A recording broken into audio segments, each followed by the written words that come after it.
Urang neuleuh kiai, kemudian boga mobil Fortuner, kemudian pakai pakaian ungkapan hatina teh eta diwujudkeun di baju, diwujudkeun di kendaraan. Lamun lain ungkapan hati jam moal bisa. Urang neuleuh seorang kiai majelisna kos kitu dan lain sebagainya, ungkapan hatina kos kitu. Kiai teh engkeuy-engkeuyan pilkada ungkapan hati keur diekspresikeun di dinya. Ungkapan hati kabeh ge teh ungkapan hati.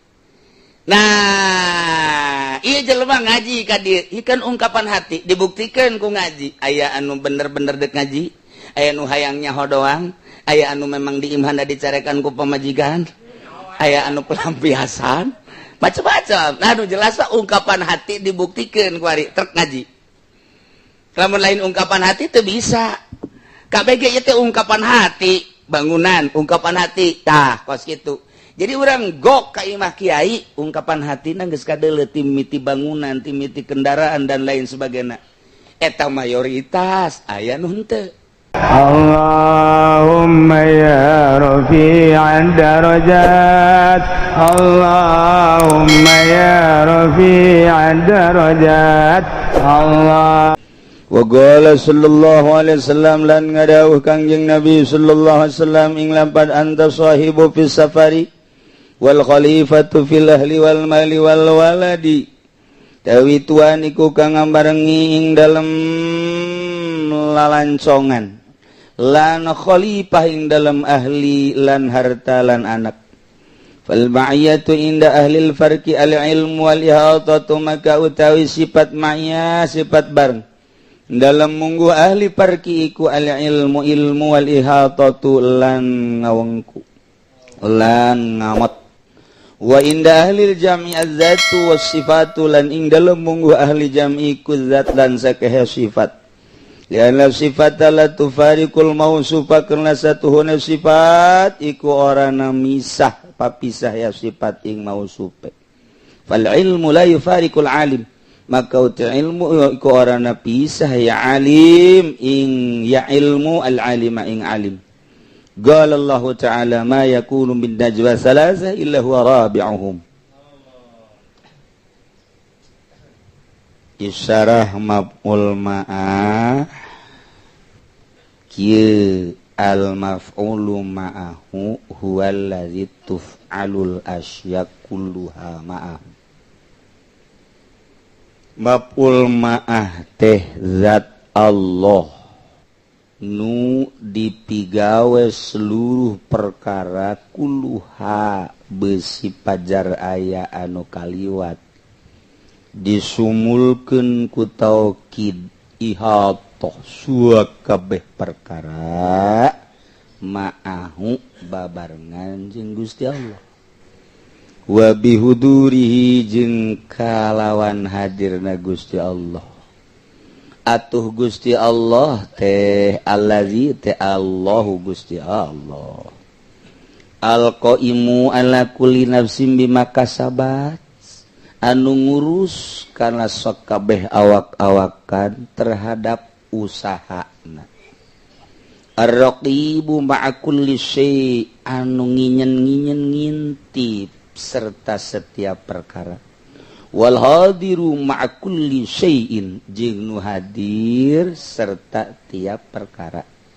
Atu Allah teh wa huwa ma'akum aina ma kuntum. Bareng jeung anjeun di mana bae anjeun aya. Eta urang mun carita tentang ma'iyah. Kos kitu tah. Lamun carita lafad mah kitu bae kajen kukumaha ge. Bahasa surah lafzi mah kajen kumaha ge kitu bae. Tapi kan nu hese ge urang teh ieu ngautarakeun rasa supaya urang boga rasa. Nu hese ge kan ieu teh ngaji rasa. Ma'iyah Allah teh supaya karasa ku urang sehingga bisa kanyahoan jelema nu boga rasa babarengan jeung Allah jeung nu teu boga rasa. lamun urang nyaritakeun surah maka bege kitu bae wa huwa ma'akum aina ma kuntum.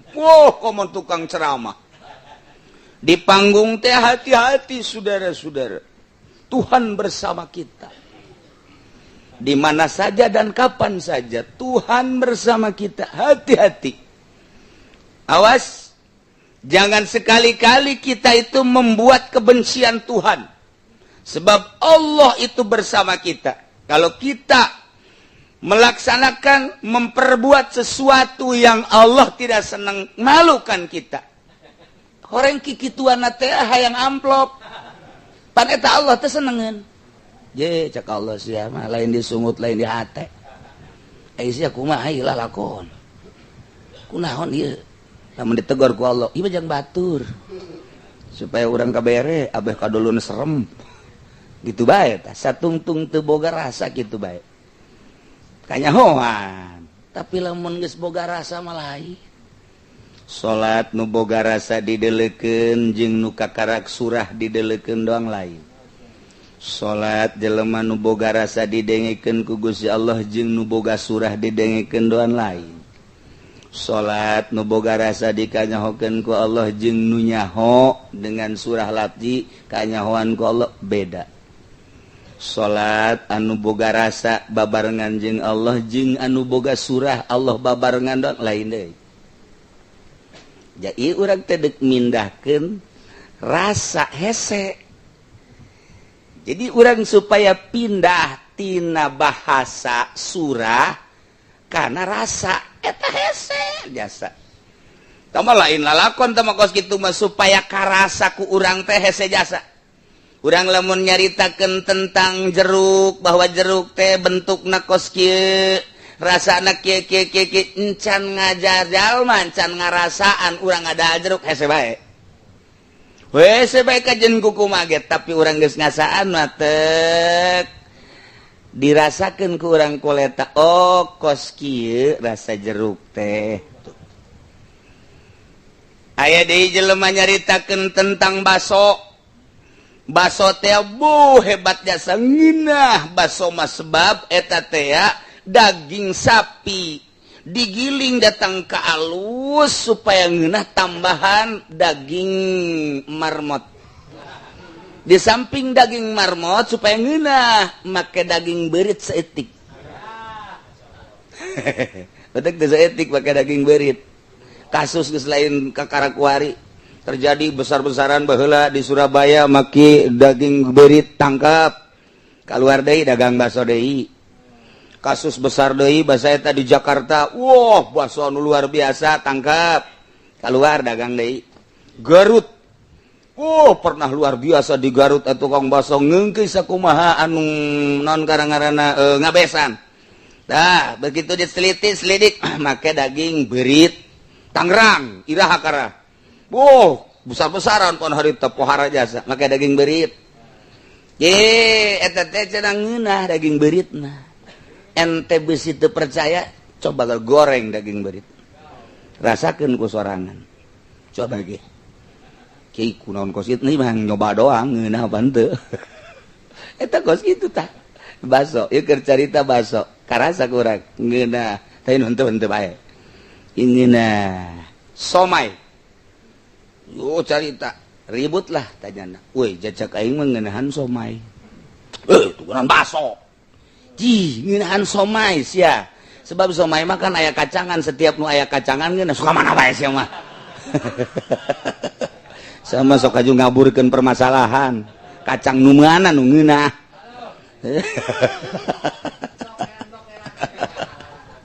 So, cek lagi ngeunahan somai, ngeunahan baso cek aing mah. Kajen kuku bage komo lamun geus eta baso. Aduh, dagingna geus seungit teh baso. Teu meunang urang teh bergelut. Teu meunang urang teh kitu bertengkar tentang rasa teu meunang. Sebab hiji-hijina letah diberena ku Gusti Allah beda-beda. Minyak seungit we minyak seungit cak aing mah seungitan ieu cak aing mah seungitan ieu cak aing mah seungitan ieu nu mantak beda-beda teu meunang bertengkar rasa baik ceuli maupun irung maupun lidah teu meunang mata teu meunang dipertengkarkeun cak aing mah jagelisan itu Ji itu mah hidung, weh hidungnya kereta api. Emang kurang, atau hidung nama kereta api, tapi banyak yang nunggu. Waduh, Masya Allah. Berarti hidung kong ya kajian kukumak ya. Tak eta rasa, karena rasa mata, rasa celi, rasa irung, rasa lidah, rasa lengan tidak bisa dipertengkarkan sebab rasa mah beda-beda jeung Allah merena tetap beda-beda. Eta keur carita hisi, kuari kembali ke maknawi. Aya nu dibere ku Gusti Allah rasa teh rasa dina ilmu Allah. Aya nu dibere ku Gusti Allah rasa teh rasa basor. Aya nu dibere ku Gusti Allah teh rasa sama. Aya nu dibere ku Gusti Allah teh rasa ma'iyah. Teu meunang bertengkarnya nak cak aing mah ngeunaheun boga rasa ma'iyah asa bareng jeung Allah. Atuh ngeunahan ru'yat Allah, perasaan asa ngeunaheun jasa neuleuh dideuleukeun ku Gusti Allah. Cak ieu asana aing mah dina ilmu Allah teu bisa bertengkar tama rasa, baik rasa zahir hisi maupun rasa batin. Secara maknawi intina akur bae ge ku Allah dicicrek-cicrek jelema nu endek diangkat jadi waliun min auliyaillah dibere seluruh rasa nu tadi. Mimiti tina asa dideuleukeun ku Allah naik kuari asa neuleuh ka Gusti Allah. Henteu bisa disurahkeun kos kitu mah. Sebab eta mah gaib di jero perasaan. Engke lamun dijelaskeun bisa sasar. Lamun henteu dibere teu bisa.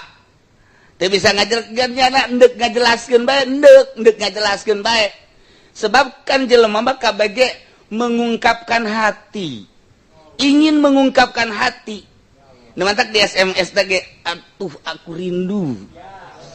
Ingin aku ungkapkan seluruh kandungan isi hatiku. Moal ka SMS ujianana. Naon sebabna hese endek nyaritakeun cinta bae hese. Ungkapan hati. Nu mantak di deuleu be ungkapan hati mah zahir. Eta zahir teh ungkapan hati. Urang datang ka hiji pondok pasantren, pondokna teh aya 2 tingkat, aya bendera konengan, ungkapan hatina terwujud di dinya. Urang neuleuh kiai, kemudian boga mobil Fortuner. Kemudian pakai pakaian ungkapan hati teh eta diwujudkeun di baju, diwujudkeun di kendaraan. Lamun lain ungkapan hati jam moal bisa. Urang neuleuh seorang kiai majelisna kos kitu dan lain sebagainya ungkapan hati kos kitu. Kiai teh engkeuy-engkeuyan pilkada ungkapan hati keur diekspresikeun di dinya. Ungkapan hati kabeh ge teh ungkapan hati. Nah, ieu jelema ngaji ka dieu, ikan ungkapan hati dibuktikeun ku ngaji. Aya anu bener-bener deuk ngaji, aya anu hayang nyaho doang, aya anu memang diimhanda dicarekan ku pamajikan, aya anu pelampiasan, macam-macam. Nah, anu jelas ungkapan hati dibuktikeun ku ari trek ngaji. Lamun lain ungkapan hati teu bisa. KBG ieu teh ungkapan hati, bangunan, ungkapan hati. Tah, kos kitu. Jadi urang gok ka imah kiai, ungkapan hatina geus kadeuleu ti miti bangunan, ti miti kendaraan dan lain sebagainya. Eta mayoritas aya nu henteu. Aya nu henteu kiaina teu boga ungkapan hati selain Allah. Tapi eta zahirna teh mengelilingi manehanana, mungkin bangunan pondok, mungkin majelis, mungkin kendaraan dan lain sebagainya. Tapi jelemana mah henteu, ngan eta mah aya. Ieu sebagai cobaan ti Gusti Allah, nyanana mah ka Gusti Allah bae. Berarti lain zahir lain batin. Nah, ieu tan maca kos kitu na se ungkapan hatina kadeuleu ku urang. Mayoritas sama kos kitu, urang asup ka dinya ungkapan hati diwujudkeun di pondok, diwujudkeun di kendaraan, diwujudkeun di berbagai-bagai. Eta kan ungkapan hati, lamun lain ungkapan hati moal bisa. Nah, eta ngawujud tah jadi kos kitu. Kuari ungkapan hati na mantengan ka Allah, ku Allah dibere mengelilingi manehanana, mengitari manehanana. Aya anu sakelilingna imah lah, kendaraan lah, pakaian lah dan lain padahal hati na henteu. Ieu ge sulit. Mantak aya tanda. Lamun henteu tandaan urang keliru. Aya tanda nu mantak ieu teh ungkapan hati zahiron wa batinan, apakah zahir doang batin mah henteu? Nu mantak make tanda BHS sanajan dipikeun BHS na BHS bae. Kuari atlas, ganti ku urang atlas, tempelkeun BHS ka dinya, urang keliru. Isi samping atlas apa BHS ieu? Sebenarnya aing sering make. Ieu mah sebenarnya atlas tapi merek BHS. Isi aing teh nu salah apa itu? Keliru. Da ieu keliru ye. gajah depak. Wari gajah duduk ya, gajah duduk picen merekna ganti ku BHS. Urang bisa langsung nebak. Gajah duduk kajen ku kumang. Ieu merekna BHS, bohong ieu BHS kajen ku aya tanda.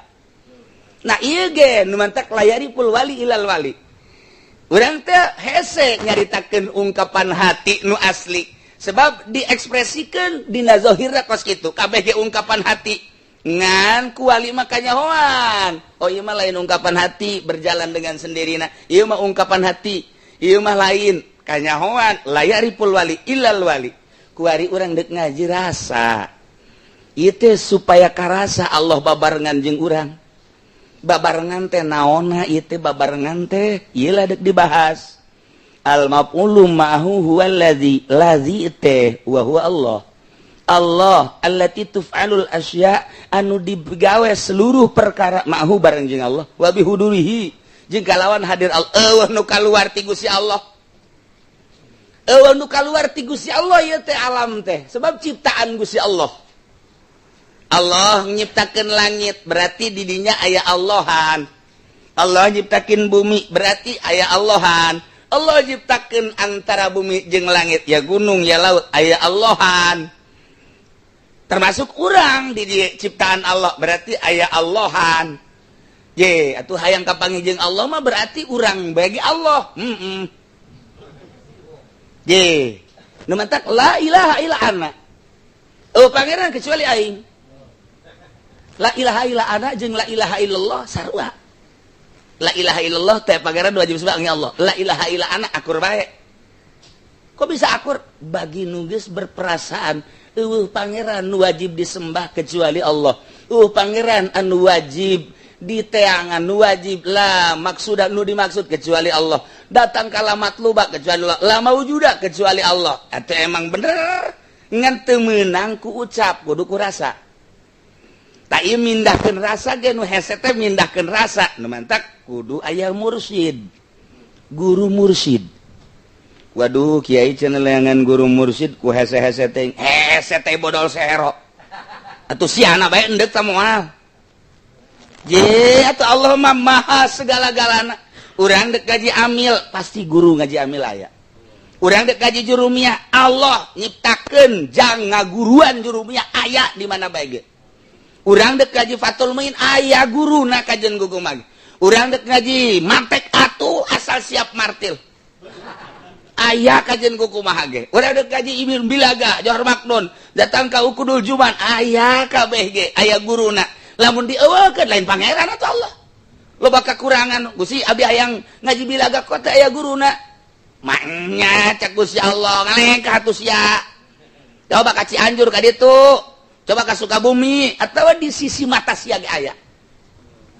Di kaji naon sia ayeuna? Hayang ngaji hadis, atuh ngaji. An sia mah peureum bae sing ngajina. Ayo coba muntah perem ngerokok. Aduh batur ulu ngerokoknya ngerokok. Pada tuh lain jelema kos gitu mah tuh. Ya Allah ya Rabbi aya guru dah. Sok Gusti eta mah deuk ngaji ilmu nu bener, deuk ngaji ilmu nu jahat aya guru sia hayang belajar teluh teu kudu ka Sukabumi. Terkenalna di Sukabumi di Jampang ku ari teu kudu ka Jampang sebab urang Jampang geus ka dieu. Bu guru sia teluh di dinya aya kajen kukumaha ge hayang teluh ingkig. Hayang teluh naon sia deuk Sukabumi aya deuk Banten ge aya deuk ka ditu Ciamis tuh kamana karakatuna kamari tsunami teh Pangandaran. Woi eta teh gudang teluh. Lamun di Sukabumi pabrik teluh di ditu gudang teluh. Emang kumaha gitu pinggir laut mah apa meungpeuk Raja teluh. Mantap cek wali Maulana Hasanuddin nyarita hayang ulah kena teluh minum coba ge hiji laut kidul kadua laut kulon kaler inum mantap kapameungpeuk nginum urang lek kadieu ka Banten nginum lek geus moal kena teluh salila nu neluh.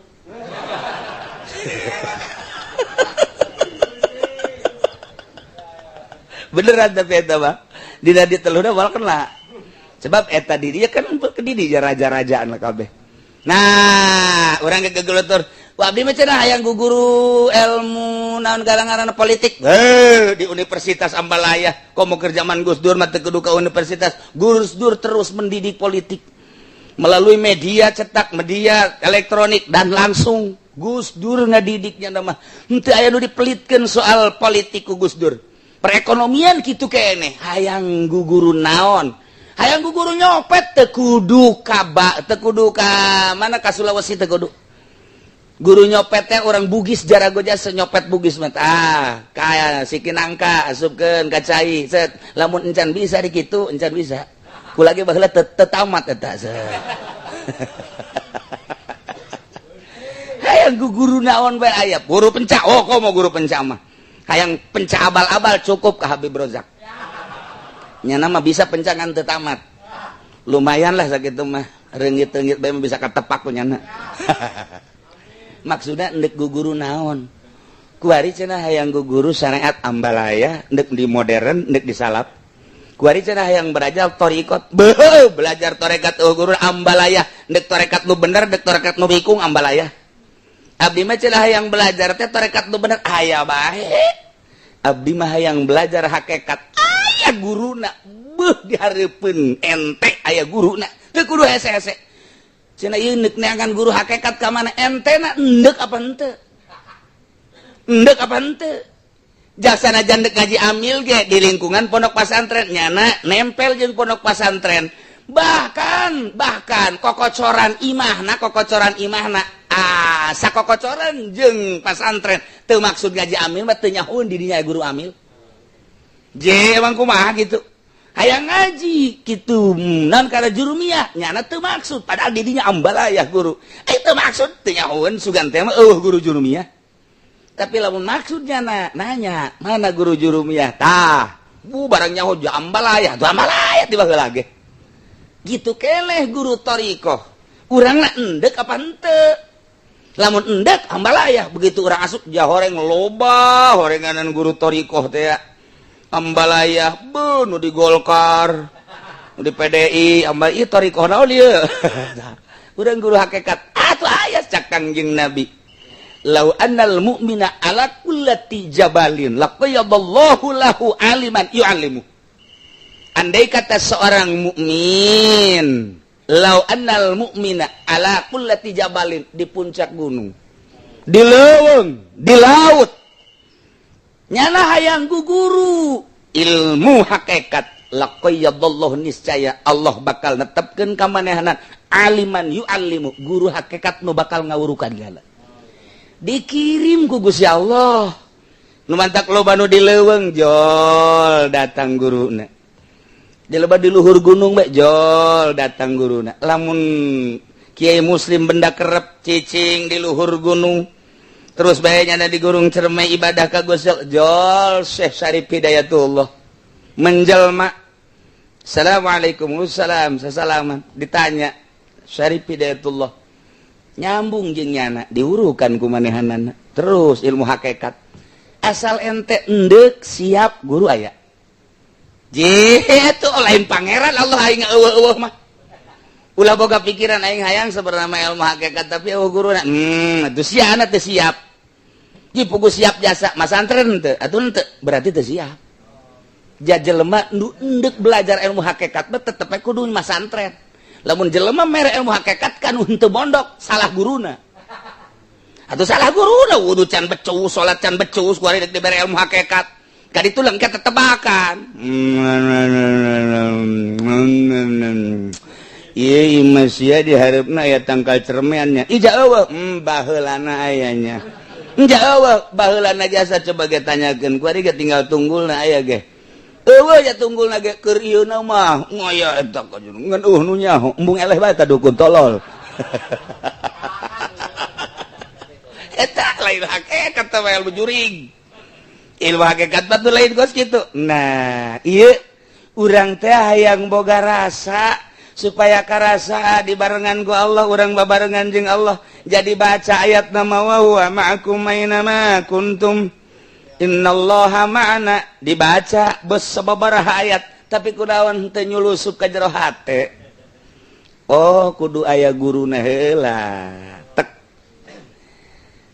cek guru sia bener ieu teh ngaji hakikat sumuhun maksudna ngaji hakikat teh ninggalkeun dunia ninggalkeun makhluk abdi deuk ka Gusti bae bener sia laras di imah naon pagaweana ngawarung siap henteu lamun kuari eureun ngawarung siap sebab dunia mah warung mah urusanna dunia muhun siap sia ninggalkeun warung lain siap deui geus jarugi bae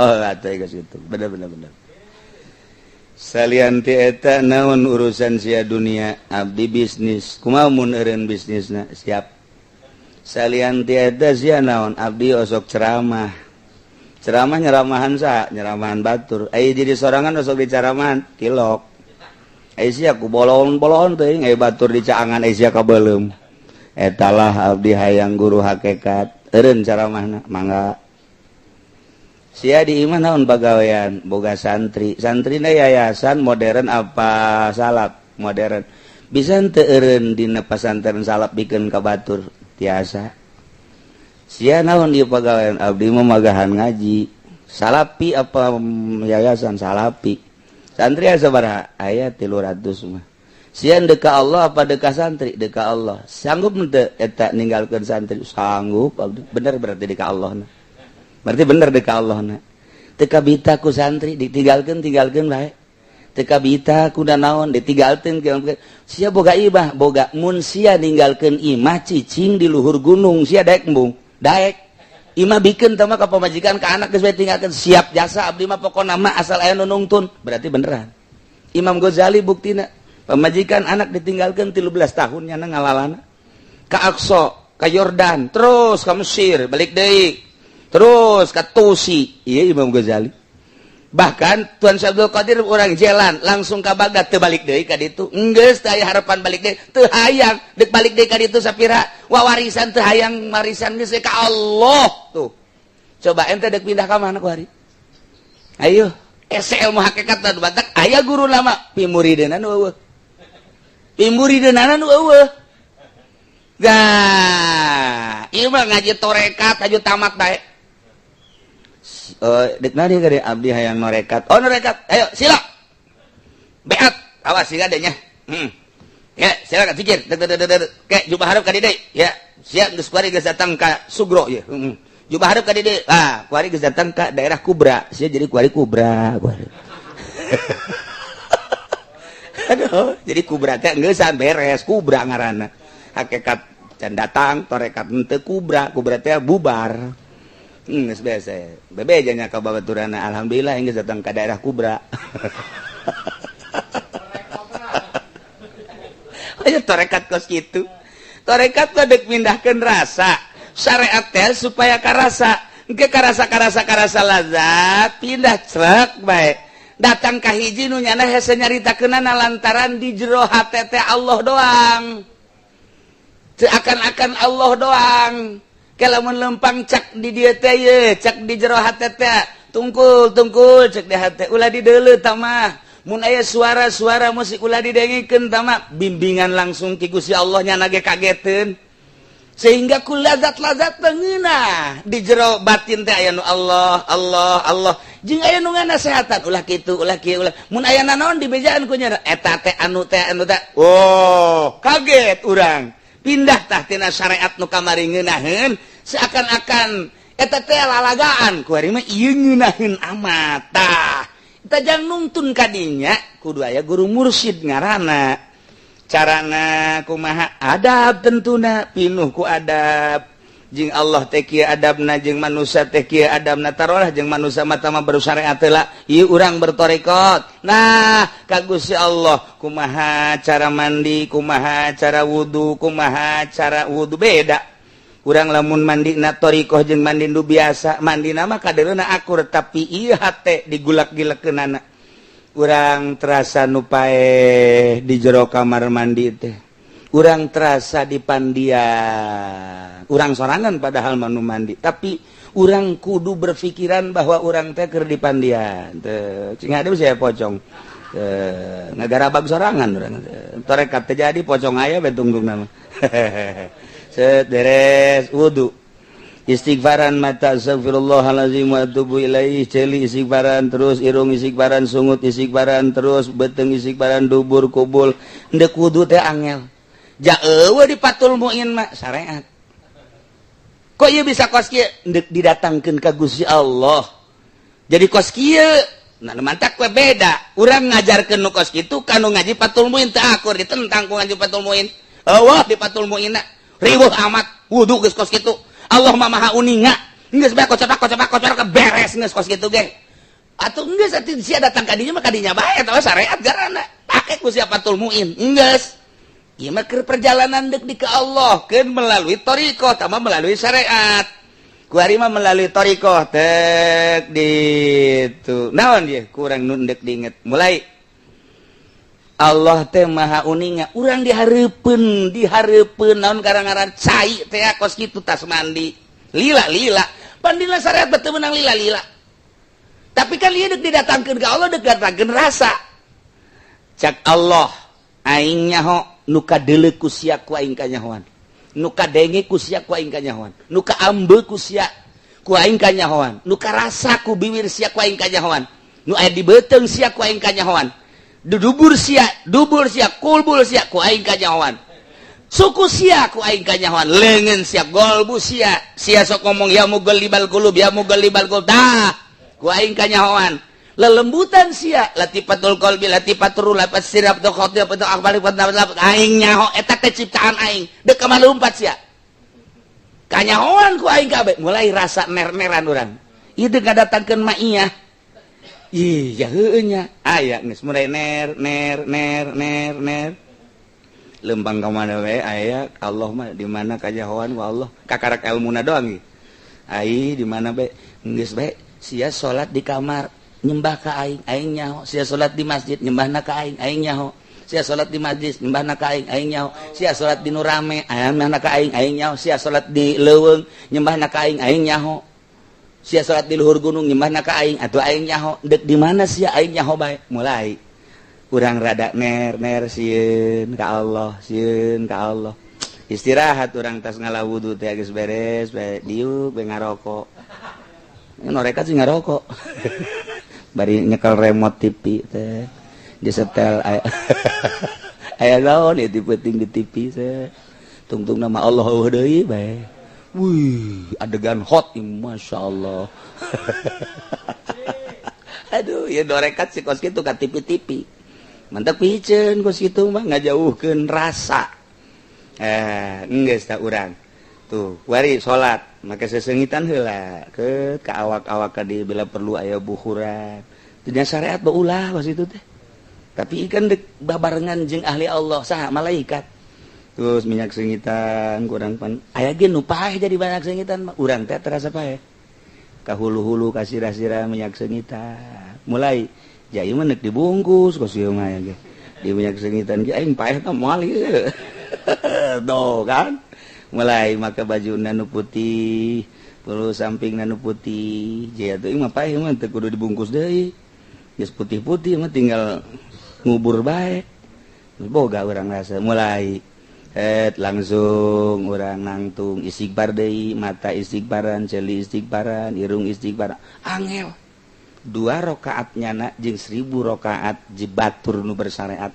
mun ditimbang hebatan 2 rakaatnya tuh rakaatani 2 rakaat ti ahli ma'rifat jeung 1000 rakaat ahli ibadah beda ahli ibadah ahli syariat basi beratan kena 2 rakaat tadi la ilaha illallah ahli ma'rifat hiji timbang jeung 1000 la ilaha illallah ahli la ilaha illallah anu dina syariat jauh beratan kena la ilaha illallah ahli ma'rifat dan sebab rasa tah duadak deuk salat inget mata dideleukeun awas aing nyaho kadeuleu mata sia sebab mata sia teh nu aing awas aing nyaho kana denge ceuli sia teh nu aing awas aing nyaho kana ambe irung sia teh nu aing geus kabeh atuh nu abdi weleng fana ngaranna tah mulai rasa di dinya.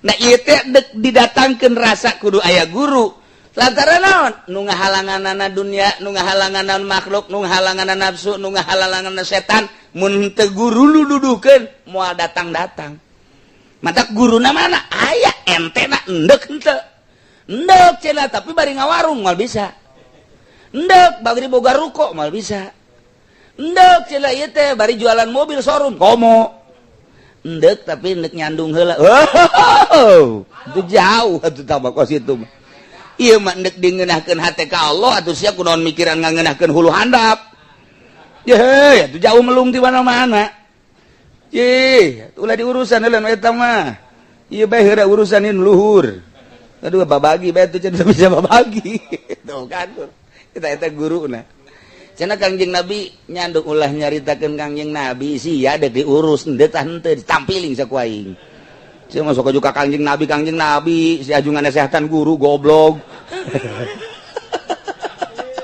tah ieu hese bertentangan jeung syarat okosna nu mantak ulah waka jadi penceramah ulah waka jadi kiai lamun encan boga rasa sebab naon engkena disalahgunakeun ka dituna tapi lamun geus boga rasa babarengan jeung pamarentah babarengan jeung bupati nyana datang endek nasehatan lain deuk hayang untina pan aing urang mah datang ka bupati teh susuganan ieu nu bahaya ge susugananana haha ieu deuk mindahkeun rasa kudu boga guru mantap alladzi tuf'alul asya nu dipigawe perkara seluruhna mau babarengan jeung Allah bandingkeun maham ilmu jeung salat sunah masih luhuran keneh maham ilmu komo urang datang ti jauh aya lengkahna aya ngaluarkeun ongkos aya meuli uduk semacam di jeroana teh oh pohara jasa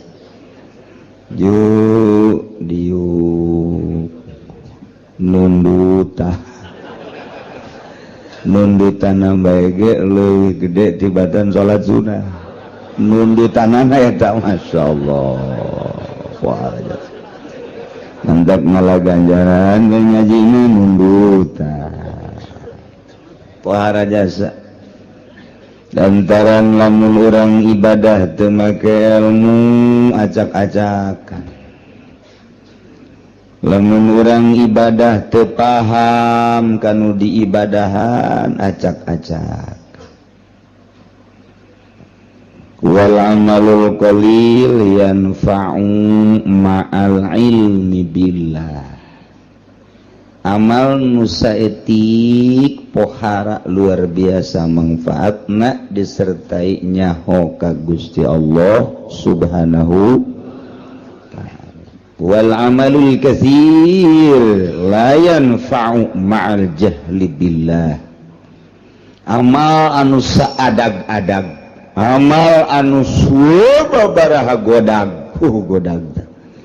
loba-lobana tapi bodoh ka Allah teu manfaat saeutik-eutik aja teu puguh atuh ibadah bari teu nyaho ka Gusti Allah mah mun teu nyaho ka Gusti Allah ke ibadahna salat bae ngaharepna teu puguh babacaanana diganti ku make bahasa Indonesia bisi teu ngartieun meureun Allah teh tan bolon eta kos kitu teu ngarti ka Allah mah acak-acakan ibadah teh ditarjamah Fatihah teh dina salat teh geus teu kudu make Fatihah Allahu akbar nage urang bahasa Melayu mah Allah yang maha agung atuh bahasa Jawa mah meureunna Allah maha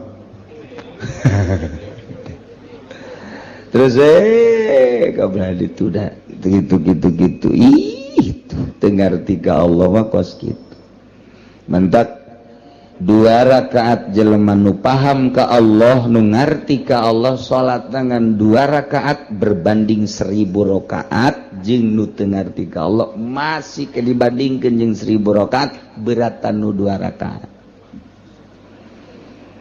tuh coba bayangkeun maca la ilaha illallah anu paham ka Gusti Allah komo geus datang ka hakikat mah hiji la ilaha illallah wali nu geus paham ka Gusti Allah dibandingkan mun ditimbang jeung la ilaha illallah ratusan ribu nu teu paham ka Allah beratan keneh la ilaha illallah hiji dibandingkan nu ratusan ribu bahkan jutaan. Mendak la ilaha illallah urang mah teu bisa diajak perang. La ilaha illallah teh lamun aya jauh Ambon we muludan amplopna gede. La ilaha illallah lagi embat. Kitu mah la ilaha illallah anu bebeneran tengah peuting. Nu kos kitu mah eueuh cauan. Ta eta la ilaha illallah teh bisa ngabanding urang tek ngadoakeun hiji jelema make la ilaha illallah hiji nu paham ka Allah jeung nu berjamaah ratusan ribu jelema hebatan nu hiji. Lantaran hiji ieu mah ngarti ka Gusti Allah. Ta ieu urang ngaji teh hayang ngarti ka Gusti Allah Subhanahu wa taala. Dibandingkeun jeung salat sunah, ieu gedean keneh ngaji. Malah aya nu can salat subuh. Ngaji bae lah pokona hewan. Aduh. Cek anu keur dieu ke ziar aing eta. Hati-hati salat subuh. Kamu bau bentek betul salat subuh. Insyaallah dari tuh gitu. Jadi orang ieu per minggu na urang ngaji teh hayang wauh jeung Gusti Allah Subhanahu wa taala. Bentukna engke mun geus wauh ka Allah moal hayang ngridit. Eta geus wauh ta ka Allah tah. Lamun ngridit can wauh ta ka Allah teh masih kena jauh jeung Gusti Allah.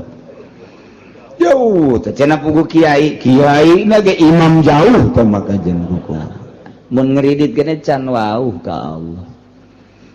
Lamun masih keneh beuki nonton TV eta ge can wauh ka Gusti Allah. Mangganing di imah TV ambalawah ta eta can wauh ka Allah. Mun geus wauh ka Allah mah teu hayangeun nonton TV teh kecuali nu manfaatna berita-berita informasi anu memang kitu penting baik politik maupun ekonomi. Nah eta tenan eta can wauh ta ka Gusti Allah nu kos kitu ngaran. Lamun jelema keur di kantor, jelema keur di ladang, jelema keur di toko, di pasar, ngadenge suara azan nyana hare-hare bae can wauh ta jeung Allah ta jelema. Barang ditempo teh ku urang di Cikupa loba anu teu wauh. Di Cikupa mah loba anu teu wauh. Wayah asar ka Citra. Wayah magrib di jalan keneh. Datang ka imah parawiyeng Isa jupake nonton TV itu di Cikupa teh karitu ambalaya ka unggal kecamatan kasepatan mau nuntut ya pasar Kemis doang teu kaliwat. Ya Allah ya Rabbi teu barang. Jadi nempo akhlak manusia jeung nempo jelema wauh jeung henteu ka Gusti Allah di deuleu afalna di deuleu pagaweana. Tuh nu mantak ge urang ieu ngaji hayang wauh ka Gusti Allah Subhanahu. Nu mantak hayang wauh lantaran nu boga neraka jeung nu boga surga Allah. Mun geus wauh ka Allah mah begitu urang dek di ka nerakakeun atuh bebeja bae Gusti pan abdi geus wauh ka Gusti keur di dunia. Nonton TV tilok sekali-kali doang jabar Gusti paling ge abdi mah malam Minggu bae pagi-pagi malam Senin bae pagi di malam Salasa malam berapa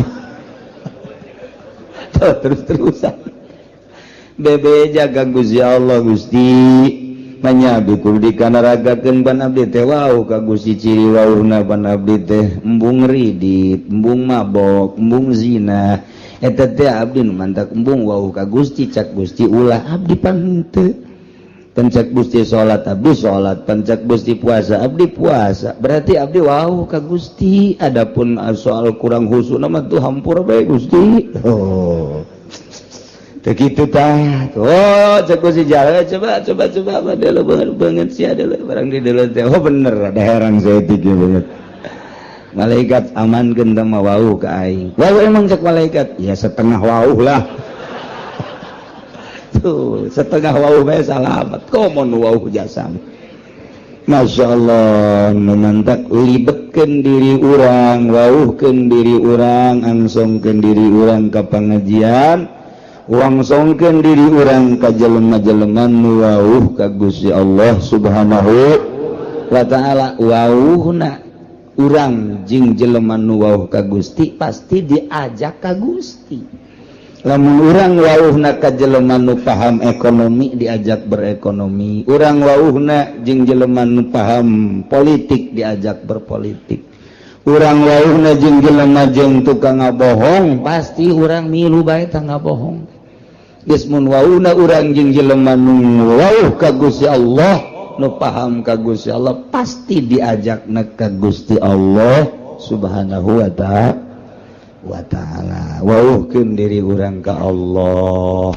babari wauh ka Allah dia cek Kanjeng Nabi ti Gusti keneh man arafa nafsah arafa rabbah sajelema anu nyaho ka dirina bakal nyaho ka pangeran nyaho ka diri urang nyaho ka pangeran saha diri urang teh makhluk berarti nyaho pangeran teh khaliq saha diri urang mah butuh dahar berarti khaliq mah teu butuh dahar sebab Allah mah mukhalafah lil hawadis nyaho ka diri urang bakal nyaho ka Gusti Allah carana bertauhid coba gerak tibimiti wujud kidam bako mukhalafatus kabelah dituna terus urang bersyariat bertauhid berangkat timimiti aqwal datang ke ahwal urang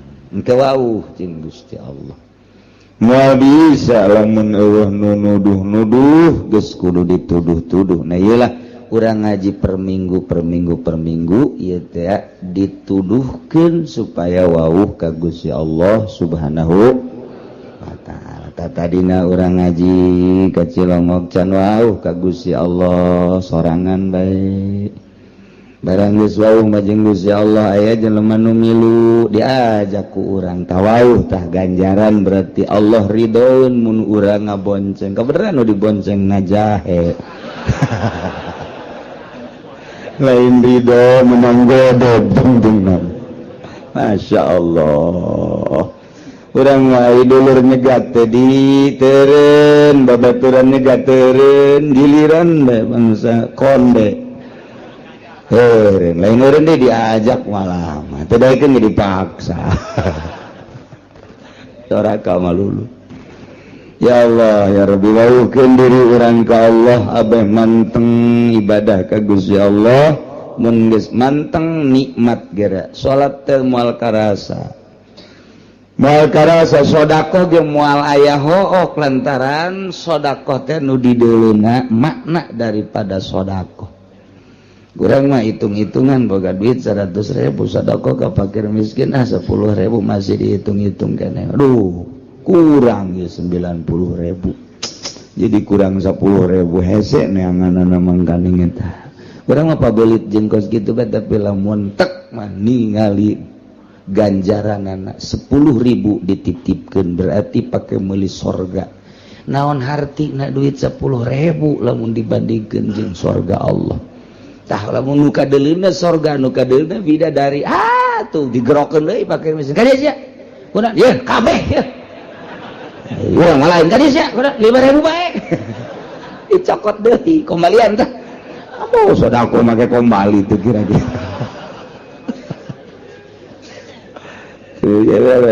can paham eta kerja itu sodako boro-boro ka batur urang maka pamajikan ge pelit jasa ka pamajikan bae nu sagulung sagalang pelit keneh bae pelit jasa ka pamajikan teh bebeja ka balanja malu nu kamari pan aya kombalina kamari iraha kamari sia nyokot Oh sebenarnya 100.000 meren paling di balanjakan 20.000 tak kembali ke mana beka bisa sabaraha poe eta sabaraha poe tungtungna mah gara-gara balanja hakek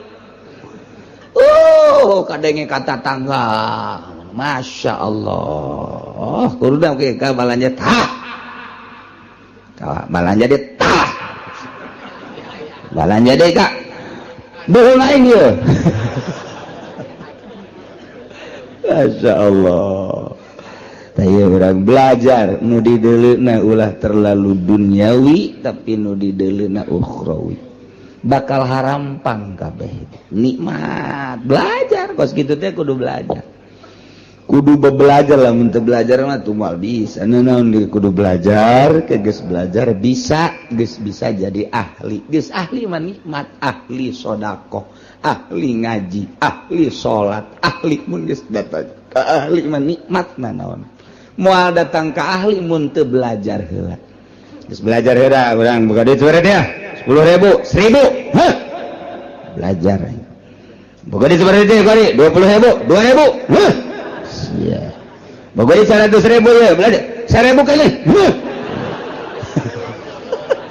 teu naik-naik belajar teh naik-naik yes berarti lamun kelas teh mah kelas hiji bae teu naik-naik takos kitu teh eta masyaallah urang teh hayang naik darajat urang munggu Allah Subhanahu wa taala faktor mana sektor mana urang nu bisa ye urang mah kebenaran bogana tanaga pake naikeun darajat ka Gusti Allah urang mah ku Gusti Allah diberena teh dunia pake naikeun darajat ka Gusti Allah urang mah diberena ilmu ku Gusti Allah ilmu pake naikeun darajat ka Gusti Allah Allah mere fasilitas ka urang teh titah digunakeun buat naikeun darajat urang henteu kudu jadi kiai bae henteu kudu jadi pengusaha bae naon fasilitas nu aya di diri urang akur bae pake naikeun darajat urang dibere dunia coba dunia pake naikeun darajat henteu urang dibere tanaga coba tanaga pake naikeun darajat henteu ka aing cak Allah ye pake teterekelan teh dibere ilmu dibere wawasan dibere ilmu politik dibere ilmu ekonomi dibere ilmu agama dibere ilmu budaya lain sebagainya pake naikeun darajat apa henteu ieu fasilitas ti Gusti Allah tinggal urang apa ongkos maca Quran kita maca Quran cakolot baheula pan aing mah baheula unu maga lain teu hayang cakolot teh ngan aing mah apal lisan ku ari teh ngan apalna 3 doang hiji Fatihah 2 kuliah 3 kulu jasa kituna ti baheula aing mah ku ari atuh belajar deh hese eta teh Quran dibulak-balik bae geus bismillahirrahmanirrahim batur mah nu bisa maca Quran fasilitasna atuh nya nama lantaran bisa nasa kitu atuh eta bae Fatihah dolin kuliah terus kulhu deui Fatihah deui kuliah kulhu deui Fatihah deui kuliah kulhu deui datang ke malaikat geus teu nyatet-nyatet nyaho aing babacaan siang mah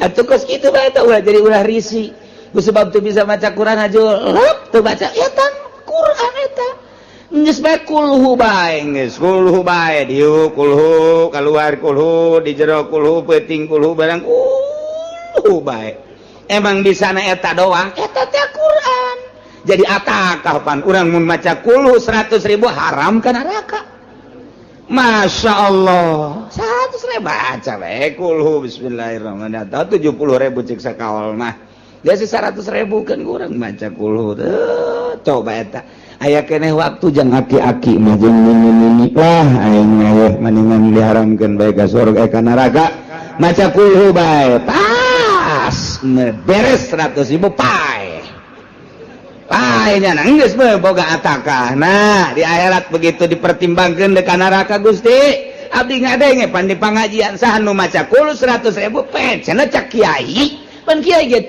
kangjeng nabi cak ti Gusti cenah haram ka neraka abdi dek demo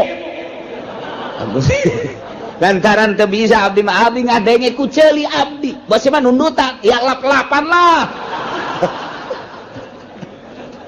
teh jadi tah bahasa-bahasa kos itu bisa pakai pertanggung jawab ke Gusti Allah tah eta hasil ngaji pan hasil ngaji mun kitu mah urang teu ngaji ban saya maca naon maca kul jasa nah yang maca bae engke moal bisa daya mau ka Gusti begitu kanarakakeun atuh pan Gusti abdi maca kulu jaksa sia jaksanya haritanya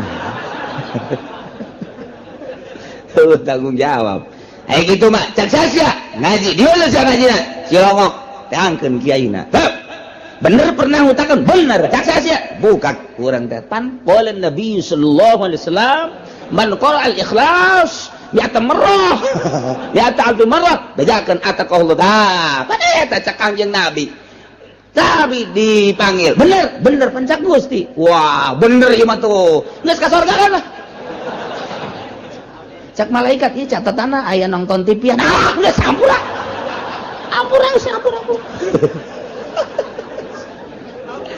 nikmat luar biasa tuh nuhun libatkan diri orang di pengajian supaya orang ngerti ka Gusti Allah mun geus ngerti ka Gusti Allah ibadah teh mantep memantep para ulama daek maca Quran tengah peuting tahajud maca zikir jeung sajabadah ngarti nyana ka Allah pagon kiai nu ngartina ka amplop bae mah undangan bekerek nya mah undangan aing paruyang cek kana ieu duh esek cek tuh nang puyeng undangan teh kudu nikmat alhamdulillah rineh ieu maca Quran nu biasana osok sajus jeung mah undangan ieu bisa 5 juz ieu mah lain rokok beak ieu udah nu ngondang sial kas geus ipis ieu heran lagi gua dakwah sih kos kitu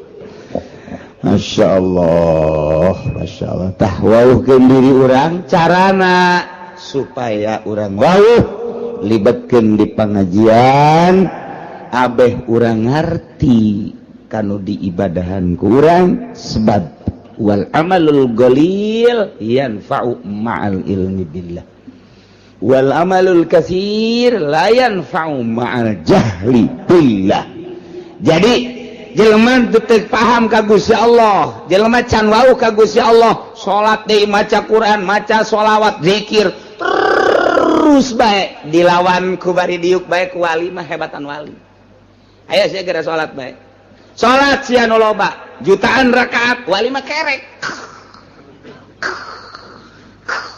diudangkeun dahar bismillahirrahmanirrahim tas dahar itu mah waduh keur tunjulan we salat wah jadi diudangkeun deui dahar beres hebatan keneh nu kerek tah eta tah bentak iblis teh di masjid begitu di masjid terjadi nyana begitu ke masjid terjadi deui tanya kunaon eta terjadi ka masjid iblis aduh di dinya aya nu keur sare tanu keur sare sih beusi kahudangkeun nya nama mun hudang waduh zikirna teu kawawa geus kena hees bae eta macaknya nanti itu pun nu salat teh diantepkeun sebabnya nama salat ge dibaturan ku kula ieu kulana asup ka jero hatena he salat deui sia hayang kalem sia kuari mah hayang salat deui tuh eta mah teh nu hees nu kerek asal geus hudang bae bahaya lurah dicarekan kunya camat dicarekan geus kena hees bae nya namang cakos kitu iblis ge teu kuatin kajian kena SB cuma doh dah eta tanda bahayana seorang manusia nu ngarti ka Allah bisa membabi buta teu pandang bulu sahajeng nya nama zikir bae ka Gusti Allah dialah iblis waduh cek kena ieu mah bahaya mendingan kena hasan dak lolobana kiai mah harees Nailah orang ngawuhkeun ka Gusti Allah Subhanahu wa ta'ala pelebah dia orang ngawuhkeun ka Gusti mengenai hukum-hukum pasah sarwiti orang cikupa kawin kaki Zaid orang pasar Kemis harita akad tikahna teh di mas kawinan ku 10 gram Kabeneran begitu akad tikah mas kawin teh bebejana leungit berarti kuari dihutang cek walinaan katuka wazawatuka binti Sarwiti bimahri 10 gram zahaban isya kontan apa hutang ceknya leungit di jalan berarti muajalan hutang 10 gram hutang mobil tuh nikah bimahri mazkur ajal kuring nerima nikah kanyi Zarwiti 10 gram hutang masalah di hutang tuh masalah sarua bae jadi barang geus kitu caritana deuk disalean ku Ki Zaid cek Sarwiti kula mah moal wakas sare bareng lamun mas kawin can dibayar bos ya Sarwiti sosoreun lain sosoreun sebab mas kawin eta adalah gaganti bud'i bud'i teh bahasa Arab bahasa urangna naon gaganti apem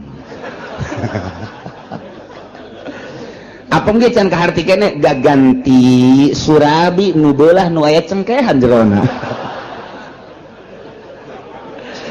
aduh tah juga harti bae kurang cukupang urang cukupang memang deet pikiranana dibere budi teh ketega harti naon budi cakna bahasa Arab jinganan datu diaji kurang cikupa bahasa ortodok bagor maka harti oh surabi beulah aya cengkehan heuh anu sok seuri sakapeung baeud sakapeung eta sia cek awe emang sok baeud sarua bae aduh adena aing ngaji cek awe nyaho bae kun barang aing sok baeud burung tah cek Sarwiti kula mah moal lantaran mas kawin teh iwadun anil budi gaganti liliron tina bobogaan kula berarti nyamurah 10 gram nya dihutang kuari lamun dibikeun bae atuh uga gatina bisa ini Sarwiti mun can dibayar moal atuh karek balik heula rek usaha jung atuh didoakeun cek Sarwiti teh ka ulah ngambek nyangan ieu mah kula mah hayang ge hayang dibayar doang mas kawin oh teu tanah cintaku tetap padamu Masyaallah ngadengi cintaku padamu ringkak bulu aing mah nah usaha eta dikersakeun ieu Ki Zaid teh usahana ngajejes pas kawin di PHK kuari usaha teu maju-maju malah aya ge sautak saeutik tah tina modal teh dirampas copet beak kabeh mana kontrakan can kabayar mana duit dicopet batur kabeneran deui kabeneran masyaallah kontrakanana bocor Ki Zaid teh ku kieu teh nyain hirup ye yuk datang ke pamajikan dek ngahibur diri endahan menta mas kawin waduh Ki Zaid kieu amat geus sabulan ka 2 bulan ka 3 bulan nah ka 3 bulan Ki Zaid teh jakaka can boga ieu jang mayar masih moal bisa kulang mah tetep bae mun kakak teu bisa mayar mas kawin kula mah dek meta pembubaran nikah waduh pan berkelanjutan mana kontrakan can kabayar mana modal beak mana pemajikan yang dibubarkeun pertikahanana tah ieu kumaha ieu Sarwiti rumah tangga jeung Ki Zaid mas kawina dihutang 10 gram kuari teu bisa mayar mas kawin geus ditanggokeun datang ka 3 bulan bahkan 5 genep 7 kuari teh hampir 1 tahun can bisa mayar mas kawin keneh bae otomatis si Sarwiti teh panasaran sanggeusna panasaran kanyahoan kuari memang bener-bener teu mampu nyi Sarwiti na kuari menta dibubarkeun pertikahanana tah menta dibubarkeunana meunang henteu kulantaran teu bisa mayar mas kawin wa pisarihi bil mahri aqwalun dina miskin salaki teu bisa mayar mas kawin eta adalah sababaraha kaul azhariha tafsahu qabla waqtin. Kaul azharna tarjih berarti hasil daripada beberapa penelitian masalah tersebut timbullah kaul azhar. Nah ieu nurutkeun cek kaul azhar seorang istri bisa ngabubarkeun pertikahanana memet diwakti.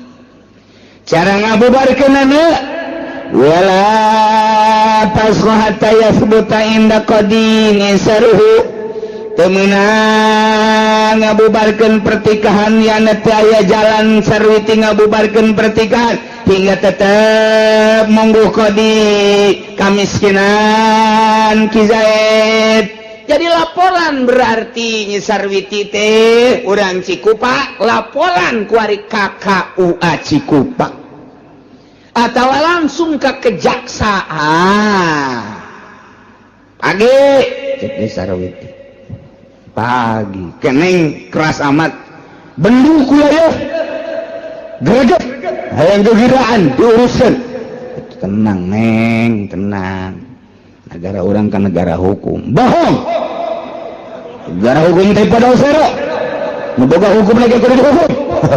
Ih Sarwiti paham amat ieu jadi mamarahan kieu enak neng kieu kalau boga salaki ngaran Zaid urang Cikupa pertikahan kula jeung menang geus satahun jadi nyana waktu nikah mas kawinna dihutang datang ke kuait itu bisa mas kawin saya lapor kepada bapak jaksa bahwa pertikahan saya dengan suami saya yang bernama Zaid mohon dibubarkan. Ulah waka dibubarkan teliti heula panggil Zaid, mana alamat Zaid? Pasar Kemis. Pasar Kemisnya pasar Kemis mana? Pasar Kemis kota. Emang pasar Kemis kota? Kota deh pokoknya malah pasar. Kepada yang terhormat Bapak Zaid yang berada di kampung Pasar Kemis kota. Oh enggak kampung, enggak kota. Dan gitu ngaranna saya harap menghadap ke Kejaksaan Cigaraksa sehubungan dengan laporan istri Anda yang bernama Sarwiti mengenai tentang rumah tangga Anda.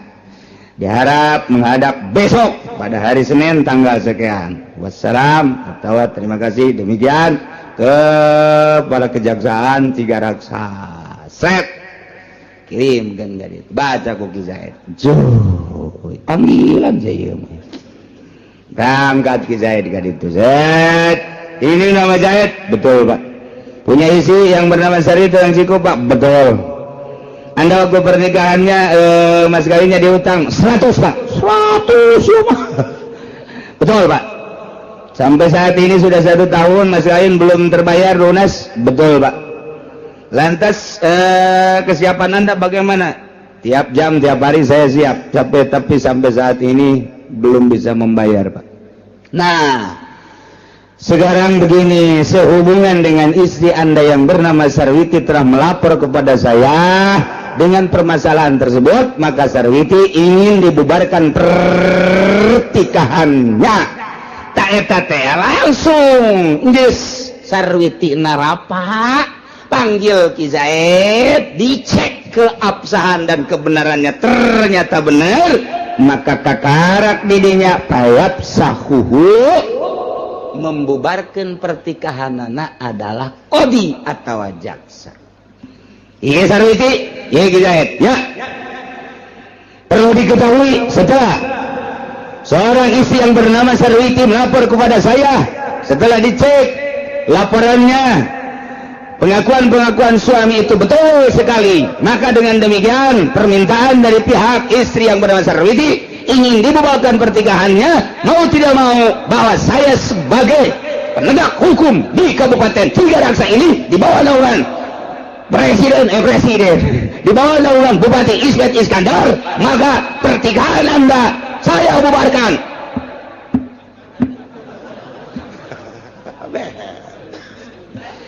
Balik Sarwiti sia kadit balik idah geus sia 3 kali sucian beres. Kizain mueng ngomong bobat yang bogoh jasa 1 juta kali bogoh bohongan sia teu mampu bayar mas kawin balik sia minta ongkos tolong kain lain mere ongkos cak jasa minta ongkos papan anu berpunya hukum kula ka ditu manya kudu leumpang ka pasar keum sebelah sia an baku kula teh rakyat bapak ongkosan atuh Pak ongkosan dah tah di ongkosan wae tah pada duit teh 100.000 saya buka sepeda teh jangan aing ka ditu ojol ngaranna tuh kos kitu jadi teu meunang saunang-unang nyaho tah urang jadi wauh we tah ka Allah teh kos kitu peraturan Allah teh kos kitu jadi nyaho ku ari urang lantas ieu hukum Allah teh direkayasa begitu tak sarwiti laporan ke KUA KUA bukan urusan saya ini mah urusan saya mah menikahkan urusan membubarkan pertikahan urusan kejaksaan saya mah menikahkan administrasinya gampang sekali tak 400 gampang itu mah kalau ke sana lain lagi udah ke sana harus berapa urusan sana itu mah saya tidak mau tahu datang ke kejaksaan bisa diterima harus ada uang 3 juta nu 3 juta iyalah nu pinarakaeun cukup jang jaksa kokojayan di neraka ku 3 juta sedang sakitu ge alhamdulillahirabbil tolong beralhamdulillah sama ka neraka cukup sakitu kita sebab lain dek negakeun agama Allah berarti nyana endek meraup keuntungan dari hukum-hukum Allah nu kuduna ditegakkeun tapi dibuat lahan geura modar sia aing mah ngan ngabejaan doang bisi aing ke di sidang ku Gusti Allah aja uci bener sia ayeuna pengajian bener pernah nyaritakeun bahwa uang eta teh haram aya saksina jaksa aja jaksana nyala nu nyokot duitna jadi nyala jadi saksi nyala nu nyokot duit sedang sakitu ge tuh lumayan dah mun teu pernah nyaritakeun bahaya kula mah sakadar nyaritakeun tama karasa kareuntut ka jero hate jaksa langgeng ku sia teu karaksa ngojari sia di neraka sakitu doang kula mah ngan ngabejakeun doang cak jaksa aing minggu hareup moal ngaji kaji itu sia aing mah teu ngajakan ngaji ka sia aing mah deuk nyampekeun hukum doang ji kiai cenah aing kebae bagi 2 bae tolong bagi 2 halo aing deuk disogok burung jaksa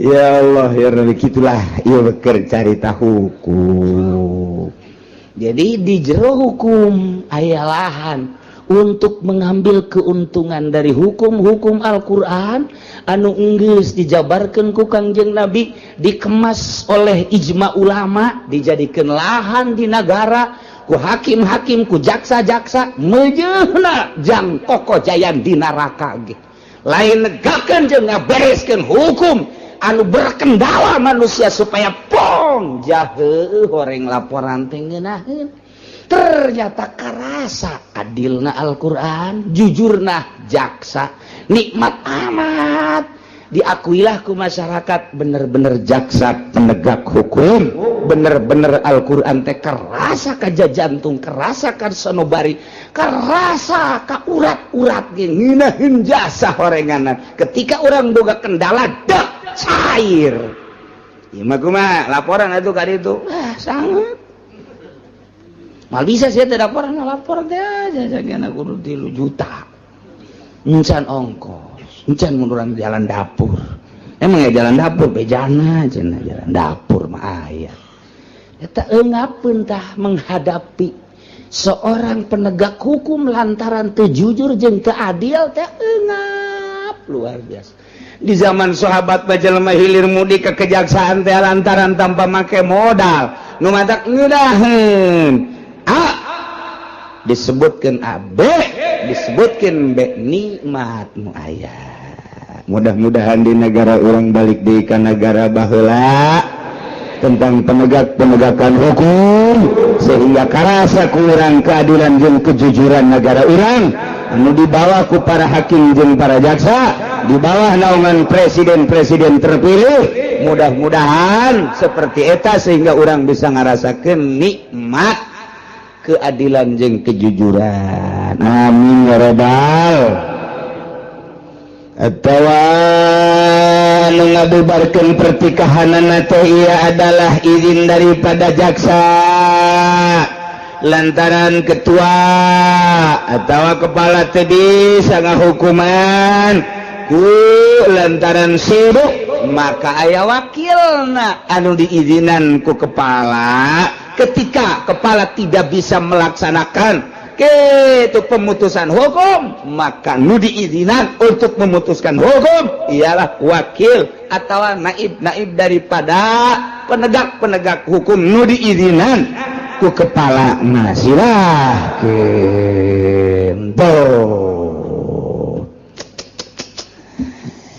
eta teh lamun qoblawatin memehwati kumaha lamun geus diwati Zaid kawin jeung Nyi Sarwiti mas kawina dihutang ditanggokeun ku Nyi Sarwiti hees bareng datang ka 3 bulan barang 3 bulan Ki Zaid teu bisa mayar mas kawin keneh bae nyaah jeung deudeuh mah aya ja cinta ieu karunya Nyi Sarwiti begitu ditoel langsung nangkara masang Nyi Sarwiti teh masang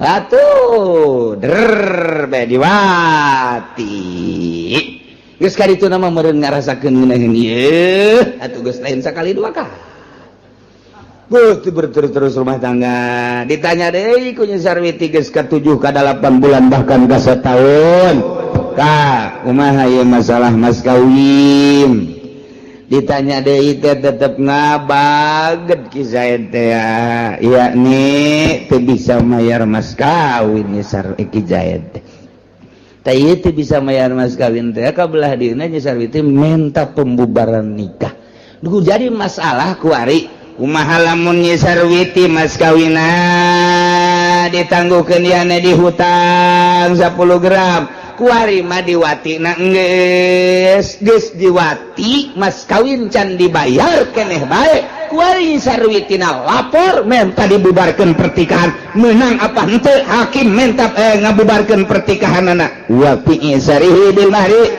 tidak masalah teu bisa mayar mas kawina seorang suami terhadap istrina ieu beberapa kaul azhariha menurut kaul azhar mun memeh wati mah bisa dibubarkeun la ba'dahu teu bisa dibubarkeun pertikahan Nyi Sarwiti terhadap suamina nu bernama Zaid lantaran nyanana geus diwati sebab eta mas kawin teh iwadun anil budi kuari can dibayar mas kawina geus diserahkeun lantaran karunya teu bisa dibubarkeun tama walaupun tetep bae hutang bae mas kawin tetap hutang dan pembubaran nikah mah teu bisa lantaran geus diserahkeun tateh bobogaanana ka Ki Zaid kitu caritana eta mah precis ongkos jelema jual beli Zaid ngajual motor kaki Umar harga 10 juta Zaid ngaranna Bai Umar ngaranna Mustari tak eta jual beli geus jadi secara omong-omong 10 juta wari tinggal nyerahkeun dina barangna yakni motor tah kuari si motorna ieu aya nu maling motorna aya nu maling duit da can diserahkeun motorna aya nu maling tah eta jual belina geus langsung bubar bae geus teu bisa dilanjutkeun lantaran duit nage encan dibikeun motorna ge can diserahkeun kabeneran motorna ieu leuit atau memang motorna bubar tete akad da naon-naon tapi lamun motorna geus diserahkeun ku ari Zaid ngajual motor kaki Umar motorna ku ari geus diserahkeun duit nama encan dan motor geus diserahkeun jadi tete jual belina motor geus diserahkeun duitnya begitu ditagih icuk colek icuk colek. Icuk colek wae terus. Atawa lain deui cek urang Balaraja mah rebo semen, bonen. Nah, ieu jual beulina teu bisa dibubarkeun ku hakim. Lantaran barangna geus diserahkeun. Ku ari mah lain tuntutan per pembubaran tapi tuntutan hutang ku ari mah. Jadi teu bisa dibubarkeun. Geus teh barang lah diserahkeun, geus teu bisa dibubarkeun pertikahanana ku ari mah tuntutanana hutang lah iraha deuk mayar. Ku ari ge sarua bae. Ieu teh sarua jeung jual beuli di sarwiti teh jual apem kaki Zaid 10 gram. Cak tukang apem ja apem aing mah aya bae, ieu lain apem eta. Besi apem nu dingiru lain ieu mah, nu dibawa setiap saat. Nah, eta teh geus diserahkeun ku ari apemna kaki Zaid, tuntutanana teu meunang pembubaran pertikahan, tuntutanana ku ari mah tuntutan iraha deuk bayar mas kawin. Sarua tuh ieu mah keur carita contoh. Zaid ngajual motor kaki Umar 10 juta, motorna geus diserahkeun kaki Umar, tinggal duitna encan ja. Caki Umar engke soleh, barang sore engke icuk, ditanya icuk engke tole icuk deui. Jadi eta motor mah geus jadi teu meunang pembubaran pertikahan, perjual belian teu meunang. Lantaran geus diserahkeun barangna ka ditu, ku ari mah dituntut teh adalah iraha deuk bayar hutang. Nah ieu ge sarua bae. Zaid kawin ka Nyi Sarwiti, kemudian mas kawinna ditangguhkeun 10 gram teh. Kuari barang Nyi Sarwiti geus dipake ku Ki Zaid, berarti geus diserahkeun teu meunang. Tak ieu ulama teh deuk nyaritakeun la ba'dahu, teu meunang sabada diwati mah lantaran barangna geus diserahkeun teu meunang dibubarkeun, teu meunang rapa pembubaran ku gara-gara mas kawin. Lantaran barangna geus diserahkeun ka Ki Zaid, kuari mun deuk dituntut iraha deuk mayar mas kawin. Tuh, ieu ngaji deh urang keur di rumah iya. Betul. Balik bae. Nungguan sate doang ngungkus balik. Emang gitu otak urang. Otak urang memang kos gitu. Sematu kali nun najazul pasu. Tulun nurutkeun sekaol mah dilestarikeun ieu pembubaran pernikahan harita kene. Hakim menerima laporan Sarwiti tentang pertikahanana nu ditangguhkeun mas kawina, bari barangnya Sarwiti can diserahkeun masih gres kene. Gres kene. Teu ngarti orang ketos aya gres naon sesegna. Pokoknya gres bacan kagores-gores. Masih orsinil kene. Nah, tanya Ki Zaidna, bener. Can pernah ditoel-toel acan embungin, asal ditoel ngajimpret, syaratna mas kawin kudu dibayar heula. Lantaran geus akurat ieu mah ti dua belah pihak dalam rangka pemutusan hukum menurut cek sakaol yurjazul pashu. Lastarikeun, luluskeun harita keneh, begitu geus dicek kebenaranana, bubarkeun pertikahanana. Tapi wal azhar imhaluhu salasata ayyam. Cekaol azhar mah tangguhkeun sampai 3 hari. Sarwiti, ya. Bapak terima laporan saudara dan setelah dicek kebenaran Ki Zaid pengakuannya betul. Setelah 1 tahun ini dia tidak mampu untuk membayar mas kawin. Dengan demikian, Bapak tangguhkan dulu sampai 3 hari. Hari apa sekarang? Hari apa Pak? Sekarang Senin. Berarti pembubarannya Senin, Selasa, Rabu, Kamis silahkan untuk dibubarkan. Maka walahal tasku sabihatar rabi menang ka awewe ngabubarkeun pertikahan anak subuh poean kaopat.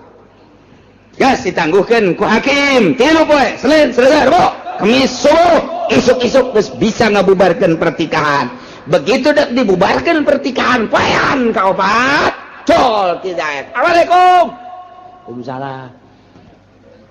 Kan tegar amat Ka Zaid.